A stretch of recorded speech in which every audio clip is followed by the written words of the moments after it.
Hello, welcome back to my YouTube channel. Terima kasih buat kalian yang baru pertama kali mengunjungi channel ini. Jangan lupa klik tombol subscribe dan like channel ini biar channel ini terus berkembang dan memberikan informasi yang menarik buat kalian. Sesuai dengan judul video kali ini, saya akan coba berbagi pengalaman pribadi terkait dengan verifikasi dokumen BPJS Ketenagakerjaan untuk keperluan klaim jaminan hari tua atau JHT. Jadi buat kalian yang saat ini sedang atau akan melakukan klaim jaminan hari tua, kalian bisa pantengin video ini dari awal sampai akhir, siapa tahu informasi di sini berguna buat kalian. Oke.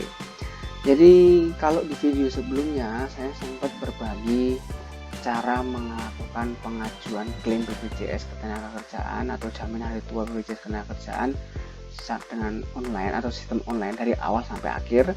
Kalau kalian sudah mengikuti cara itu, dan di video ini adalah video lanjutannya.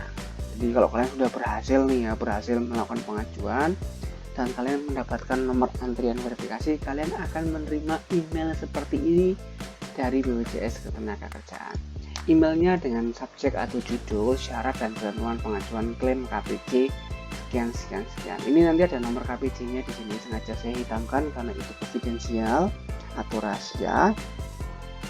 Dan email ini dikirim langsung oleh BPJS Ketenagakerjaan, kelihatan dari alamat emailnya, dan dikirim kepada kalian melalui alamat email yang sudah kalian gunakan atau registrasikan di akun BPJS Ketenagakerjaan kalian. Mungkin ada yang tanya, Bang, kapan sih kita dapat email itu? Berapa hari setelah melakukan pendaftaran atau berapa hari setelah melakukan klaim pengajuan BPJS? Jawabannya, kalian akan mendapatkan di hari itu juga. Jadi kalau kalian melakukan pendaftaran atau pengajuan klaim BPJS Ketenagakerjaan tanggal 1 September, berarti di hari itu juga kalau kalian berhasil melakukan pendaftaran atau klaim, kalian akan mendapatkan email seperti ini di hari itu juga. Pengalaman saya melakukan klaim tanggal 12 Agustus tahun 2020 sekitar jam 2:40. Dan di hari itu juga setelah saya selesai melakukan pengajuan, saya mendapatkan email ini di email saya. Jadi langsung ya, nggak pakai delay. Maksudnya ya udah daftar selesai, kalian langsung dapat email. Nah, di sini ada nomor pengajuan lapak asik sekian. Mungkin kalian bingung apa sih lapak asik ini? Lapak asik ini adalah layanan tanpa kontak fisik. Ini adalah salah satu terobosan dari BPJS Ketenagakerjaan di era pandemi COVID-19 seperti ini.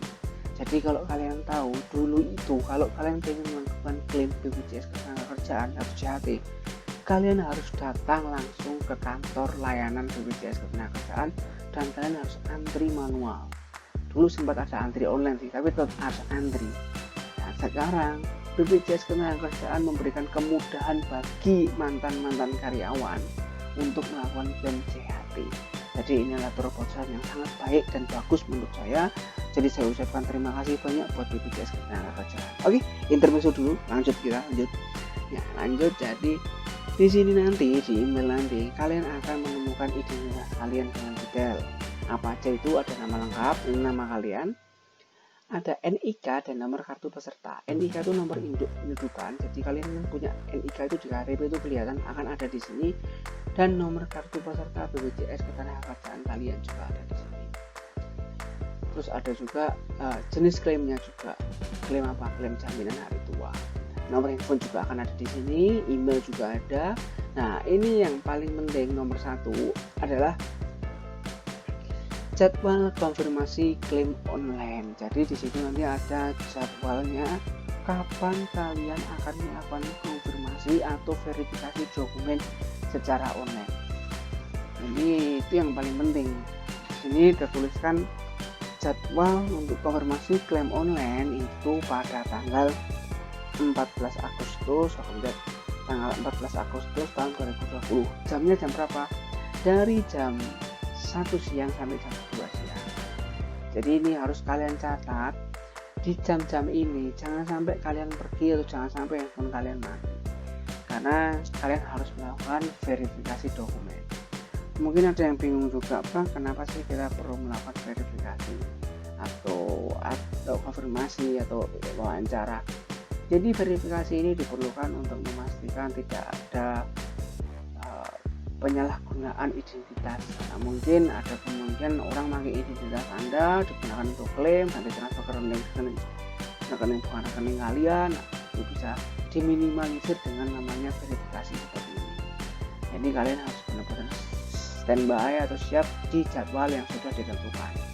Nah, verifikasi ini umumnya dilakukan di kantor cabang yang berdekatan atau di area tempat kerja kalian sebelumnya. Kalau di sini kan kantor cabang layanannya yang melakukan verifikasi adalah Yogyakarta. Ini artinya apa? Artinya kartu kepesertaan BPJS Ketenagakerjaan yang kalian miliki itu, menurut saya pribadi nih ya, karena ini nggak tertulis secara jelas di website, di kartu kalian itu terdaftar di perusahaan yang berada di area Yogyakarta.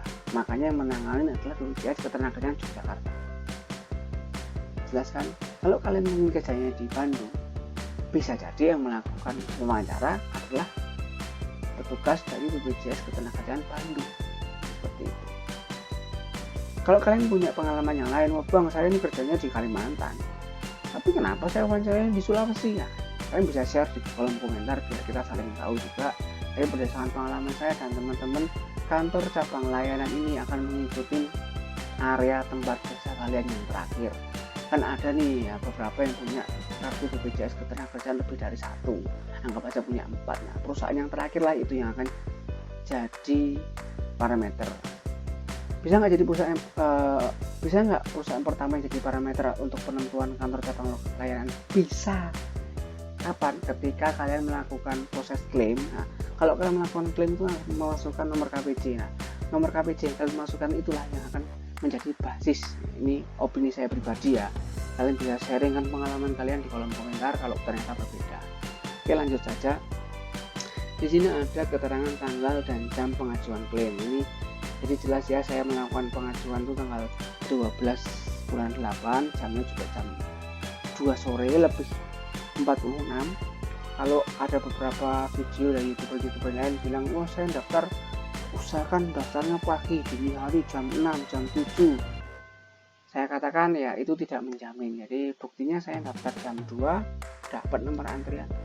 Itu tergantung load. Jadi ya kalau kalian hari ini daftar nggak bisa, coba lagi sampai bisa. Kadang kalian pagi nggak bisa, siang bisa jadi seperti itu. Jadi kalau kalian daftar tiba-tiba ada tulisan antrian penuh, jangan nyerah, terus daftar terus sampai bisa. Oke, selanjutnya. Jadi pada proses verifikasi dokumen, kalian harus menyiapkan 7 dokumen asli. 7 dokumen asli. Apa aja itu? Yang pertama adalah kartu peserta. Kartu peserta ini apa? Ini adalah kartu peserta BPJS Ketenagakerjaan, harus yang asli. Yang kedua, KTP asli kalian, wajib ini. Yang ketiga, kartu keluarga. Nih, kartu keluarga. Yang keempat, surat keterangan kerja. Ini gunakan surat pengalaman kerja, nggak masalah. Ini hanya untuk menunjukkan bahwa kalian sudah tidak bekerja dan berhenti bekerja. Berikutnya adalah buku rekening. Ini kalian harus menggunakan buku rekening yang aktif, karena nanti semua saldo yang kalian klaim itu akan ditransfer ke nomor rekening yang kalian kumpulkan atau kalian upload di situsnya BPJS Ketenagakerjaan.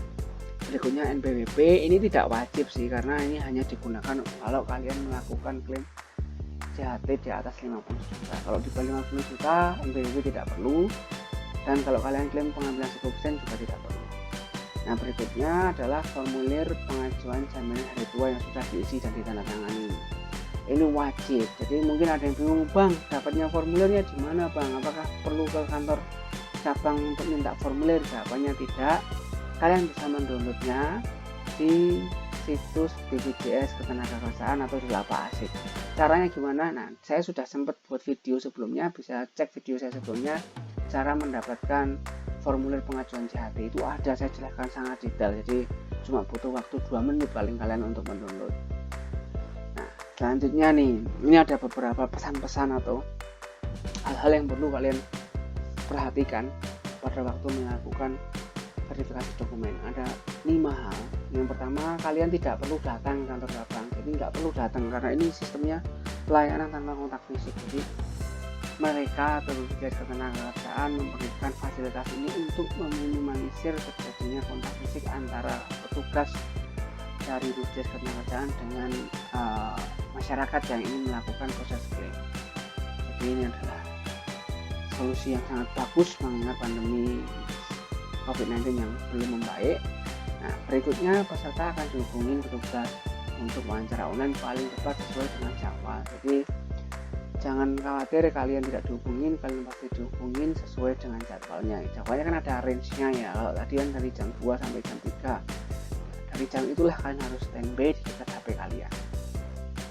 Setelah itu pastikan nomor HP, nomor WA dan email kalian aktif. Jadi karena ini adalah media komunikasi kalian dengan BPJS Ketenagakerjaan harus aktif.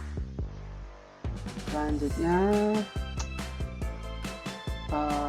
BPJS Ketenagakerjaan berhak membatalkan proses pengajuan. Jadi mereka petugas BPJS Ketenagakerjaan berhak membatalkan proses pengajuan yang kalian ajukan kalau ada beberapa hal yang ditemui. Ada apa aja? Yang pertama, kalau ada ketidaksesuaian dokumen nih, kalau dokumennya nggak sesuai bisa dibatalkan.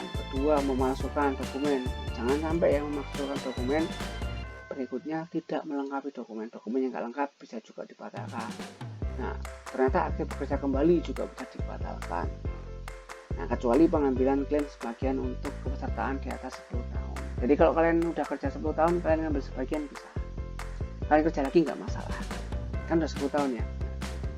Selanjutnya peserta tidak dapat dihubungin saat petugas akan melakukan verifikasi. Ini yang harus ditekankan, jangan sampai kalian on off atau jauh dari handphone kalian atau handphone kalian lowbat atau nggak ada sinyal sehingga kalian tidak bisa dihubungin oleh tim verifikasi dokumen dari BPJS Ketenagakerjaan. Nah, yang keempat ini hasil verifikasi petugas kami menyatakan pengajuan Bapak Ibu belum layak.